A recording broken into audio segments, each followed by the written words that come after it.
Hi, I'm Sally Thibault. In this video, I want to share with you why relearning how to trust your intuition about making the food choices you need and want, your body wants, is probably the hardest thing you'll ever do. Do you know, I began this intuitive eating journey way back in 1980.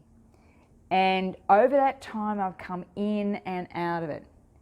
And the times that I've come out of it, the times that I forgot how to trust in myself, and the times that I placed all my own wisdom in the hands of other people. Now, the intuitive eating journey is, to me, a methodology, and it contains 4 parts: individual, you as the individual; intuitive, which is the intuitive part; intentional, you're making choices; and informed, so you're understanding how food impacts on you. What happens when we begin on this journey to intuitive eating or making those informed choices is that we are bombarded with information. Now, one thing I know to be absolutely true, because I've been doing this work since 1979, when I first began in the fitness industry, was that every decade there's a new right way to do things. Every decade. Doesn't matter which one. 1970, 1980, 1990, 2000, 2010, and now as we head into 2020, there's even more. Every decade or so, somebody discounts what somebody else said to do based on research. Now, I'm not disputing research. I think it's great. I think it's a way to understand how we work. However, what we should never lose sight of is the fact that our body's own wisdom actually holds the key to unlock what you need to do.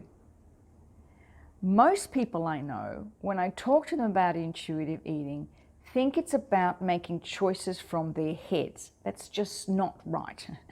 It's about listening to your body. It's the art of listening to your body. And I've spoken in videos before about how our body has this amazing ability to make these incredible decisions about what to eat, what not to eat, how to share our energy, what's right for us, what's wrong for us, by giving us signs all the time about certain foods, and whether we pay attention to it or not depends on where we're at the time.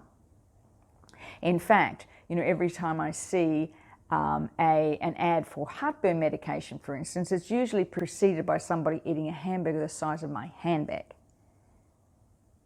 Our body sends us messages all the time. Whether we choose to listen to it or not depends on how in tune we are. What happens when we allow our brains or our minds to make the decision is we're making those decisions based on information that comes from someone else. And if we're in places of doubt or stress or overwhelm, or we don't feel confident, we will automatically hand that power to someone else because somebody has told us.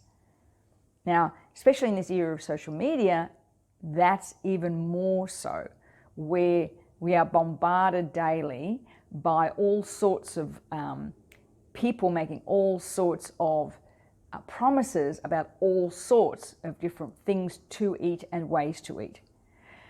What will never, ever, ever go out of fashion, what will never, ever, ever be disputed is the fact that your body holds wisdom.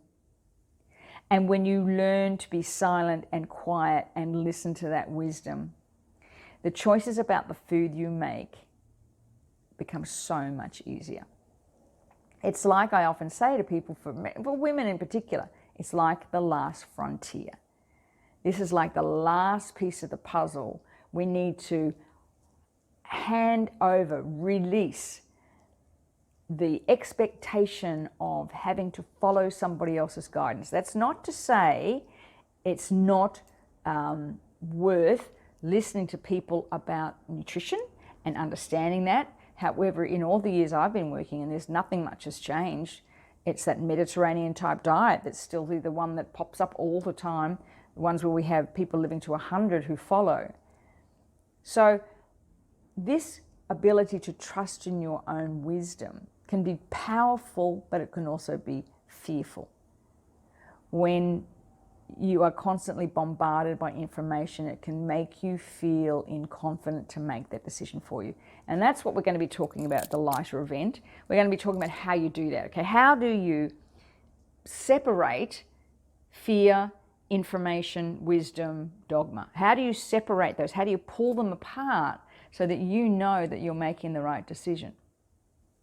And in that 2.5 hours I have with you, I'll be sharing with you my journey, how I figured it out, and how you can too, and how you can make these decisions now for the rest of your life. This is not something you go on and then come off. This is not something you do for a few weeks and then you stop. This is for life. This is what you will do for the rest of your life. So if you're ready to release the weight that no longer serves you, if you're ready to feel more confident, energetic, and perhaps turn that clock back, click on the link, and I'd love to see you there.